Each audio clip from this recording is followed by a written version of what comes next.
And also, don't forget, De'Aaron Fox was playing with a fractured finger on his shooting hand. Oh, yeah. He didn't make any excuses tonight. He talked about how he didn't have the best night. He didn't bring up that hand. He just talked about how he wants to use this as a learning experience. Certainly. And a lot of learning that he reflected on, right? For those of you just joining us now, we were listening to De'Aaron Fox reflecting on this historic Game 7. He said, really, their body takes a toll. After 82 games, they played the Warriors 11 times, and they really learned, from those Giants. And they're just going to keep pushing forward. That's right. That's what this is all about. Let's get out to our Morgan Reiner now, because she's been at one of the watch parties. She's at Urban Roots as we speak. Talk about what the atmosphere was like there, Morgan.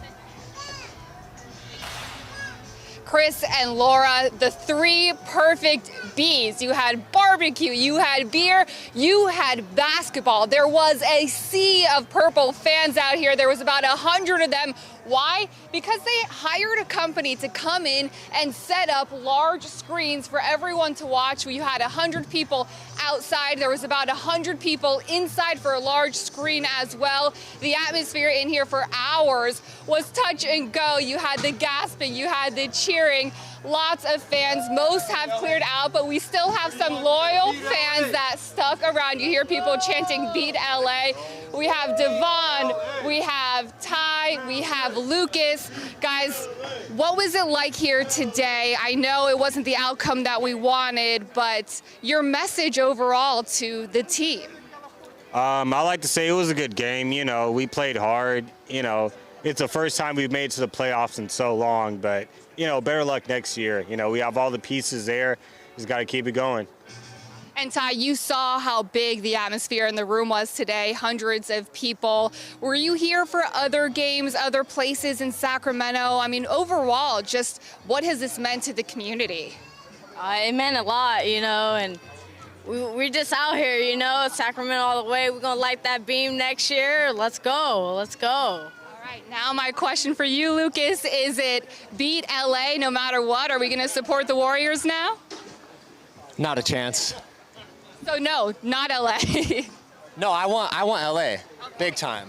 Okay. The Warriors. I feel like this is the new rivalry, Warriors Kings. Yeah. Well, you heard that. We have some loyal fans around here. They said light the beam. There's that message of hope. When I say this was the place to be, I mean, you can't underscore the importance to the community here. I spoke to people that were leaving the Bay Area that were at a concert. They were trying to make it back home to Folsom. They knew that they weren't going to make it on time, and so they said, Urban Roots, we have to stop there. If we have to stop somewhere to watch the game. I mean, everyone gathered around here to support each other. And we've heard from people throughout this newscast that even though, the Kings didn't make it to the next round, it has meant so much to the community, so much to the businesses around here, people flooding in and out of the doors. The atmosphere still, even after that loss, was one for the books, guys. Yeah, Morgan, thank you so much. It's been so fascinating to see the fans and their King's pride really uplifting each other and uplifting our local businesses, and that dedication, right? They couldn't make it to Folsom, so they decided to stop in and support their Kings and their local business. Morgan, thank you. And here's the deal. We've been talking about what a great season this team has had, historic season this team has had, going back to the playoffs for the first time in 17 years and 16 seasons. So we want to get back out to our Luke Clary now to try and give us a bit of perspective, a bit of a recap on what an amazing season this has been, Luke. Hey, Chris. Yeah, we're here at La Cosecha where the party continues, and what we've seen here is a real cross-section of Kings fans. I've seen young people wearing those classic vintage jerseys, including this group of folks over here.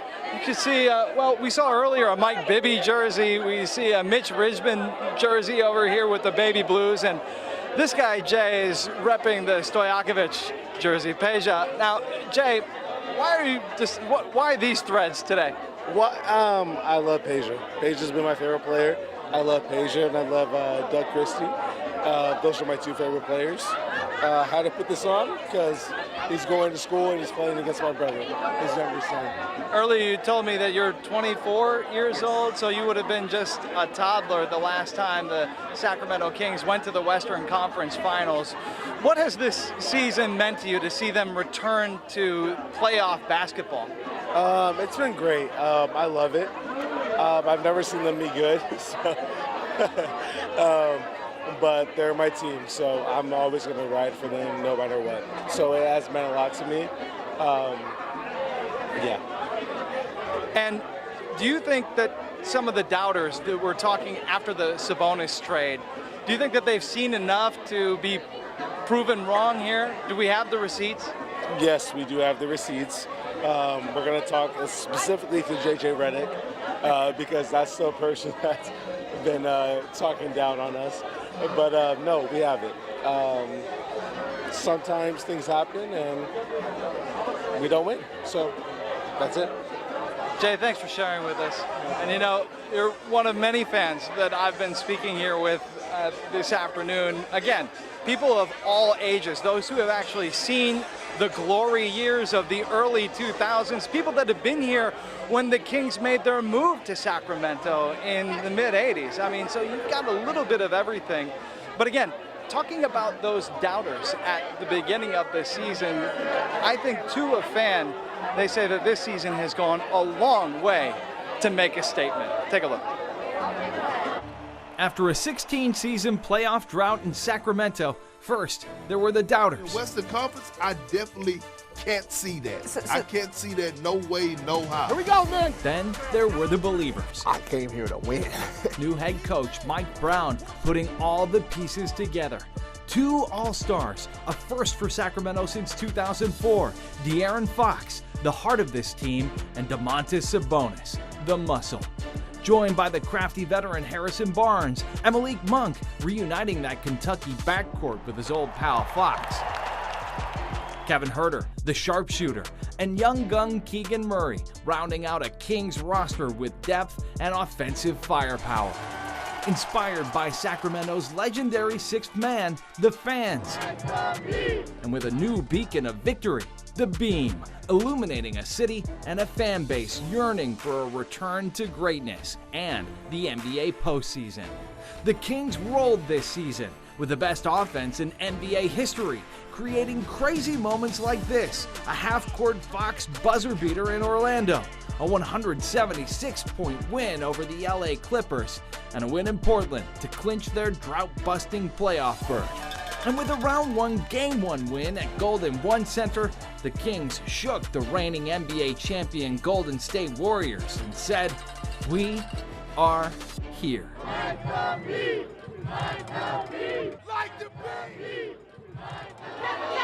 And sadly, that's just one thing you won't see tonight. No purple beam in the sky. We won't get another opportunity to see it here in Sacramento, at least until October when the regular season starts up again. But in my conversations with fans, again, across generations, those who have seen success and those who have been through the drought, a lot of folks telling me tonight that the Kings proved a lot with this season. Chris. Laura. That's right. They proved don't sleep on the Kings. Yes. They proved they were here not just to show up, but to show out. And they did so by forcing a Game 7. We thank you so much for that recap. And don't forget, for all things Kings, be sure to listen to the Locked on Kings podcast, hosted by our very own Matt George. Hear it daily on the ABC 10 mobile app or watch it on the ABC 10 Plus streaming app. We bring in now Chief Meteorologist Monica Woods on this Sunday afternoon. Does the taste of summer continue?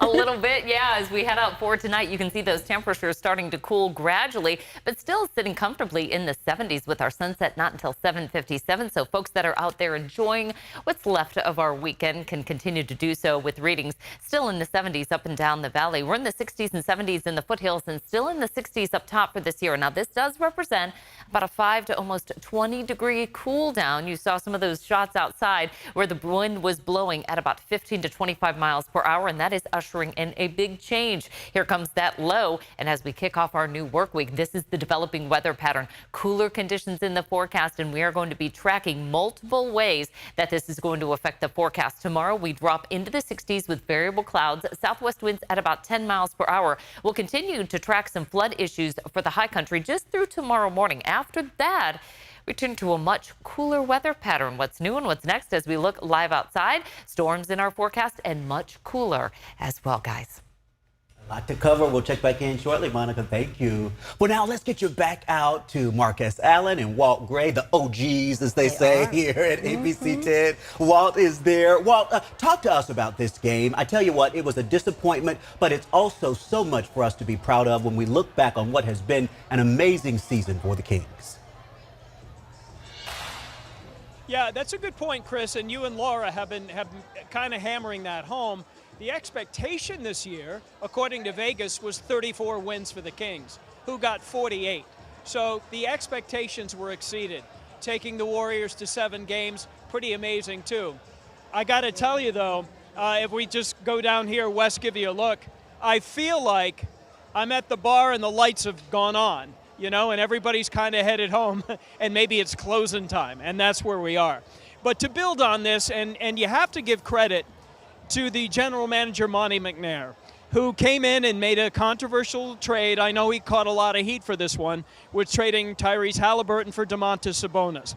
The Kings fans primarily were focused on what we were giving away and not what we were getting back in the trade.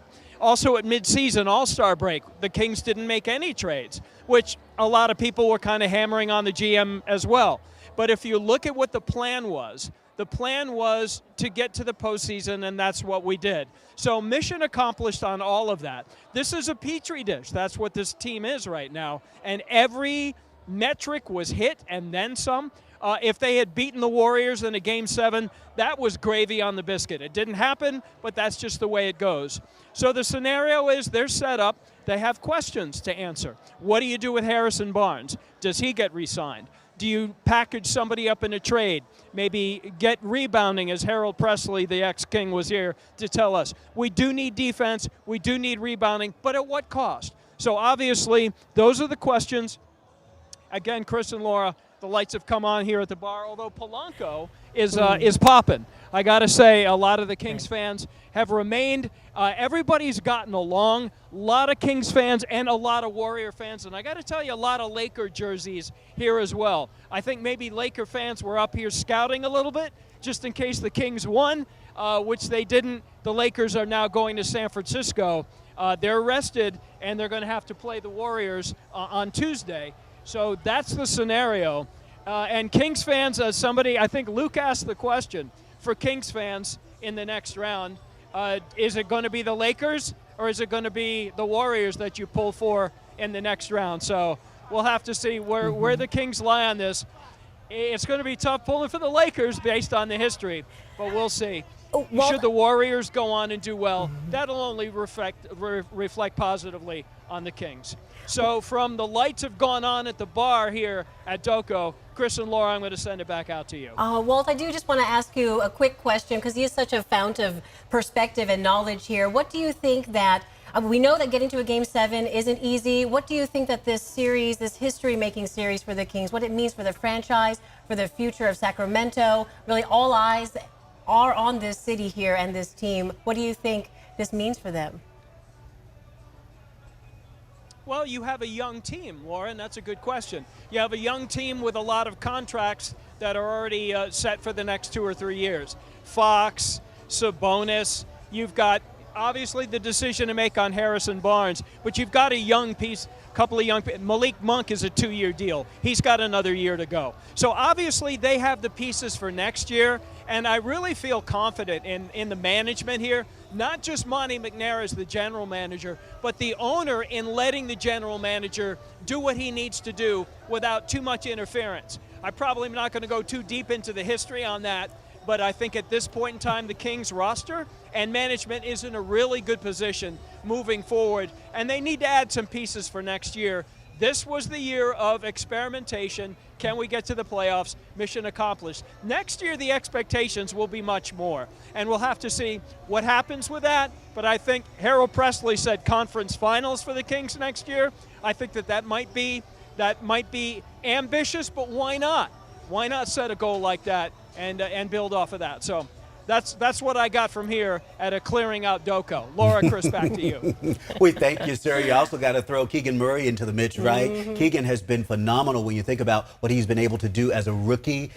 We just have so many players that we can look to in the future. We thank you so much, Walt Gray, sir. All right, let's get you over to Kevin now, because here's the deal. When you think about what this team has been able to do this year, when you think about the fact that De'Aaron Fox was playing with a fractured finger, Sabonis played with a broken thumb for a while there. So many of these players have been beat up, as De'Aaron was talking about, and just the physicality of these games. Kevin, run down for us what you think of what this team has been able to do to go to Game 7s with the defending NBA champions.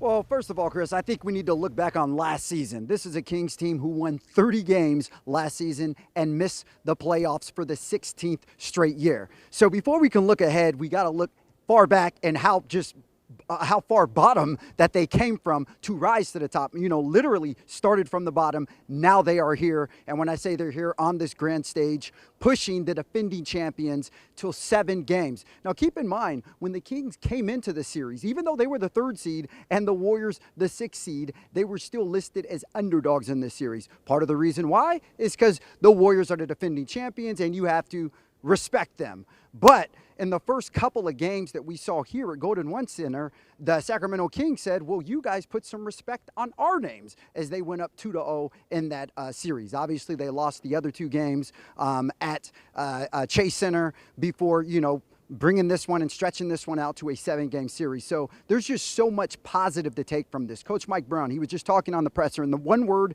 that he used was gratitude. And you could tell he's grateful for the season. This is his first year here as the head man. And look what he did. Like I said, 30 games. That's it last season. This season, they won 48 games, a 3rd seed in the Western Conference, which is a very competitive Western Conference. So there's a lot of good things that you could take from this, a lot of confidence that you could take from this. And let's just talk about what they did for the city of Sacramento. I mean, they captivated this city, the beam, everything that went in to the magical year that this was. But, you know, I don't want anyone to hold their head low. The Kings definitely don't deserve to do that because of what they did. And because I think we need someone to come in here and make it a little more positive, I'm going to bring in Sacramento's comedian. He's a huge Kings fan. I know him as Sir Lance. Keep telling him. Keep telling him. Just keep telling him. Just keep telling him. Absolutely. Also, very, very funny guy. So Lance, you're obviously one of the biggest Kings fans. You know, obviously not the outcome that you wanted, but what was your takeaway from this Game 7? The Game 7, it was heartbreaking, man. But the whole city came out. It was electric in the building. And I think what happened was the first half we felt good. The first half, I started making plans for next week to come to some more games. And then second half, we forgot how to rebound. And now we don't play no more for the rest of the season. But I'm excited. I'm excited about the future. I'm excited about what we did for the city. We put the league on notice. They gave us one national televised game next year, or last year. This season, I mean. Next year, all 82 games, nationally televised. Every game. This is what the people want to see. Adam Silk. That's what they want to see. They want to see the Beam team. I guarantee you, I'm putting it out there right now. By next year, it's going to be at least half the league trying to copy the Beam. I heard somebody on the Rockets say, like the fuse. You know what I mean? They already started. We've already changed the culture of the NBA like we've done before, and we're going to continue to do. So I'm excited about that part. All right. Well, a lot of people are excited. You know, Lance, you talked about, you know, the fans putting the nation on notice. You know, this series was one of the most watched first-round playoff series in the NBA in an extremely long time. So, you know, that just shows how much this series has captivated the world. So that's what happens when you put the Sacramento Kings on television. The world start watching. That's what the people want to see. Exactly. So with that being said, obviously, Lance, thank you for keeping the mood light here and for keeping things funny despite the loss. I'm going to send it back to Chris and Laura there in the studio. We love it, Kevin. Oh, we yeah. thank you, sir. Stick around because we've got a lot more to talk about. But this night really is about the fans, right? It's about the fans who have stuck with this team through thick and thin. It's about the fans who spent a pretty penny to be inside that arena, right? It's about the fans who came out on those days where they were playing away from home and they actually came to the watch parties. Yes, even on school nights. Even on school Some of them nights. confessing that they skipped out on some tests. We do want to go right now to Alicia Machado, who really has made a second home at Doco with so many wonderful Kings fans. Alicia, who joins you now? Well, Laura, I tell Golden One Center sometimes, I'm like, you guys should just set up a cot for me there because I've been to so many of these watch parties talking to all the fans. I'm joined here by Luke Wicks right now from Lodi, a longtime Kings fan. How are you feeling right now?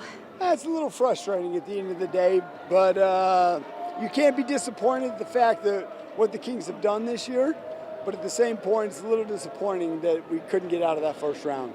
Talk to me what this playoff run means to yourself, to Sacramento, to this area. Well, obviously, once they moved the arena downtown, right, we wanted to have some great experiences, and Doco was filled throughout the entire playoff run. If we could have won this first series, it would have been awesome for the city of Sacramento, but at the same point, we're excited for next year. Exactly, excitement for next year. We've heard of so many fans saying that they're looking forward to next year, especially with the roster this year and how much success the team has had. They want to keep that momentum going into next year with De'Aaron Fox, with Monk, with Sabonis, all of those big ones. And we got to go to this guy over here. What did you just say? What did you just say? Light the beam all day. Light the beam. Sending it back to you guys, Chris and Laura. Thank you so much, guys. Light the beam! Light the beam. That's the excitement we're talking about, right? The Positivity. best fans in the league who have stuck with the team from the very beginning. I understand that we do have our Marcus Allen standing by now. Mark, you've got that purple suit on. You've been surrounded by the Kings. And you're not the only one. We have seen a sea of purple throughout this series. This is where we do what we do in TV, where we just nod our head because we can't really hear you. But I do know you're talking about the fans. And do we have Kings fans? Yeah! I love the spirit, down but not out. So you're probably the only one I've ever seen wearing a Kings poncho. Very nice, sir. What's your name? Javier. All right. So how did you feel when you probably got to that point where you knew we weren't coming back? You know what? I had a little bit of hope, but after a few missing all the rebounds, I took the loss. But you know what? We're coming back next year. We're confident. Right. We have that energy, and this is the hope that Sacramento needed. We needed this. We needed this. That's right. And it's just a ball in motion. We're snowballing into next season, and next season we're going to get further, and I just know it. There you go. You feeling good about it? Yeah. All right, feeling hopeful? Oh, next year for sure. For sure. We got this in the bag. Let's just go to sleep at night thinking about the first half of the game. Oh, it was nice. We were Can I there. just say something? Can I just say something? Hey, for the champions, we gave them a run for their money. Did we not? There you go. Make some noise on that upbeat statement. That was very nice. The only All right. 7-game series. The only 7-game series. Sacramento back. I'll tell you this much. There will be a lot of eyes on season 2, right? Yeah. Oh, I love the sound So of that. back at it. Kings fans, make some noise as I say, back to you. Marcus Allen, we thank you, sir. Thank you so very much for that live update. And if you want to get an in-depth analysis of all things Kings, all you got to do is listen to the Locked on Kings podcast, hosted by our very own Matt George. Hear it daily on the ABC 10 mobile app or watch it on the ABC 10 Plus streaming app. And here's the thing. We also want to say thank you to all the Kings fans pouring out their gratitude to the Kings for a great season. Yeah, and let's look at some of these comments coming in. Our producer told us we've been flooded with messages, so we're going to try to get to them all, we promise. But this one here saying, yes, they did great regardless. Don't hold your head down. God bless. These are wonderful comments coming in from viewers like you. Please keep keep them coming. Great series. Kings are awesome and will be better next year. Oh, yes. Isn't that amazing? Nothing but class. Yeah, I think that says it best, right? Nothing but class, especially, our swiper Fox. That's what she's talking about. Great game. You guys have it all. Thank you, Patty. And thank you all so very much. Keep those comments coming. You can text them to 916-321-3310.